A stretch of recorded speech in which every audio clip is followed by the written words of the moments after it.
Nothing really, it's basketball. Somebody got to lose. There's a winner and a loser in every game. Just take it, go back to film, see what you did wrong, and prepare for the next one. Javante, I mean, terrific tonight. I don't know if we finished with, but just what can you say about him on the defensive end and the offensive end? We played great today. I mean, it's not much different than I've been seeing the whole year. Javante's a great player. He led us tonight in a lot of categories. Proud of him, to say the least. Is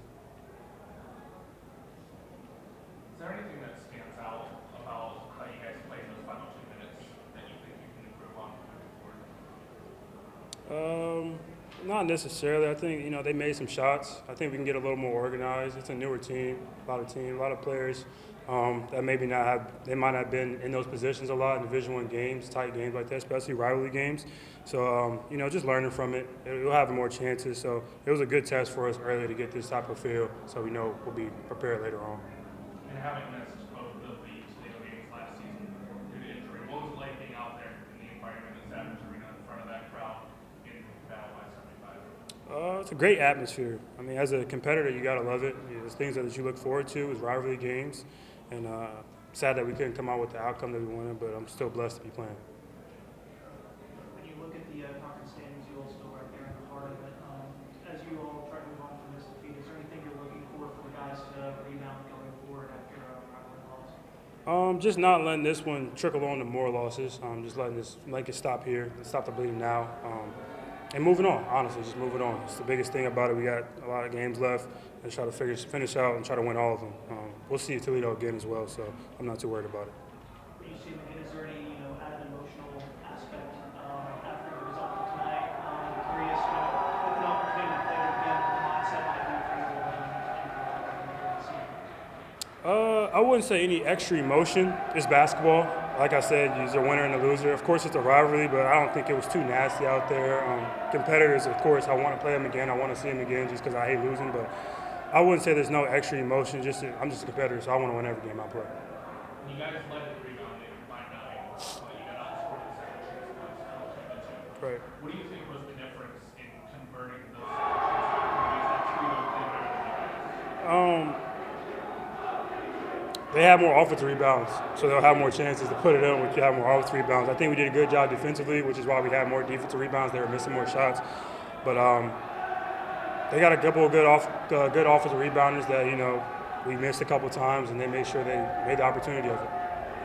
Yeah, good college basketball game. Obviously we're disappointed we didn't come out in the winning column, but nonetheless, a game that is a lot of what's right with college basketball. But obviously we gave away too many possessions. 16 turnovers, really hard to win a game.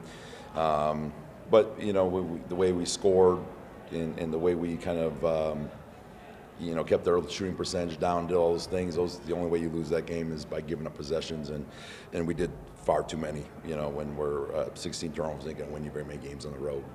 When you're drawing up that last play, when you had 2.5 on the clock, what was the mentality defensively if you were to miss it going back onto the field? Yeah, obviously we didn't do a good job executing.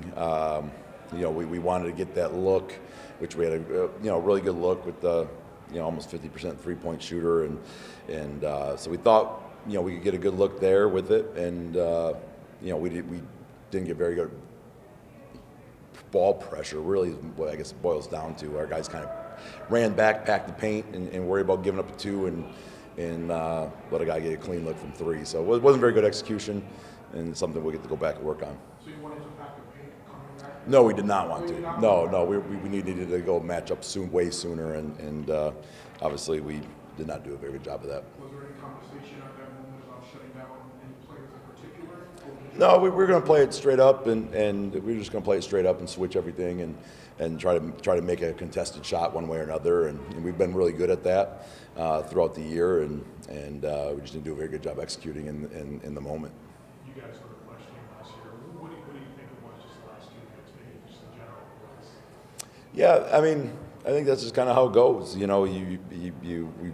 at UMass in certain games we played this year, nothing could go wrong at all, and then there's other times where those shots don't fall, and we've had 2 of those where we've had opportunities to win and the shots didn't fall for us, and so but that's part of it, and we continue to just worry about more of the quality of shots than than the result. And if we just keep getting them quality shots, we think they'll fall. Can you talk about this? There's a lot that's right with college basketball. You guys silence a huge crowd.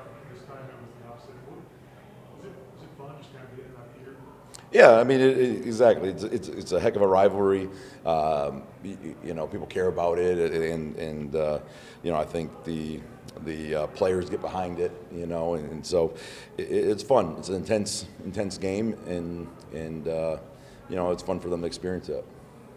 Only 8 turnovers forced for you guys, 5 steals. What made it so difficult to try to take the ball away from them? Yeah, I mean, a little bit different game plan, and they're very pattern oriented offensively, and so we used our matchup zone, and our matchup zone isn't necessarily as much pressure as our man concepts, and so we don't necessarily force as many turnovers, but it's more about forcing tough shots. So we in a couple of different and it was very successful. So we were holding them to 40% and not letting them get a lot of good looks. So we kind of stayed with our web, and but it just doesn't force as many turnovers as our man pressure. And Austin Parks had a huge first half. How much did it hurt you guys losing Troy Glover second early in that first half? Yeah, again, 3 guys with 2 fouls early in the game just dramatically changed that first half. So we're almost playing to survive to halftime. Had to change defenses. Took away Javante. Javante, leads the nation in steals. He gets a couple cheap ones that, I debate a little bit. And now all of a sudden, the best defender in the league isn't allowed to defend. So we had to kind of protect him for about the next 25 minutes just to make sure he doesn't get another one. And so it does change us dramatically defensively. When Troy has 2, he has 2, Josiah has 2, 3 of our better defenders. And that definitely changed our aggressiveness, which is probably part of the lack of turnovers forced too. Coach, for you all moving forward, a game like this, big for players and teams and communities alike. As you try to move past a post-loss here, is there anything you take away from this one, maybe trying to build off of going forward into the season? Yeah, I mean, it's a great lesson in the margin for error. If you say you go on the road, you shoot 53 from the floor, 35 from 3, you win the glass by 9. You probably win most of those by 15 points, and especially when you hold them to 41-32 splits, but those turnovers rear their head, and they get 14 second chance points and 10 off of turnover. That's 24 of their 73 that are self-inflicted wounds. So that's the lesson that we kind of take away.